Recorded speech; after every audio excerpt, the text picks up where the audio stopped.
இன்னைக்கு காலையில் உட்காந்து உங்கள் இருதயத்தில் இவ்வளோ செஞ்சிட்டு இருக்குது. என்ன செய்யுது? இந்த வார்த்தை தான் செய்யுது. என்ன செய்யுது? அந்த வல்லமையுள்ள வார்த்தை. ஸோ என்னத்துக்கு திரும்பாமல் அது நான் விரும்புகிறதை செய்து அவர் விரும்புகிறத செஞ்சுட்டு இருக்கு. என்ன செய்யுது?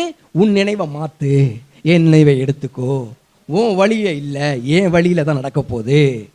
நீ நினைச்சிட்டு இருக்க மாதிரி இல்லை, நான் நினைச்சிட்டு இருக்க மாதிரி நடக்க போகுது. வானத்தை பாரு, பூமியை பாரு, நடுவில் உன் எண்ணத்தை பாரு, என் லெவலில் பாரு, என் சிந்தனையில் பாரு, என் வழியில் பாரு. அப்படிதான் நடத்த போறேன். அதான் ஏன் விருப்பம். நான் விரும்புகிறபடி நான் அதை அனுப்பின காரியமாகும்படி வாய்க்கும். நான் அனுப்பின காரியம் எதுக்காக அனுப்பினோ அதை தான் செய்யும் என் வார்த்தை. என் வார்த்தை செய்வேன்னு சொன்னால் செய்யும்.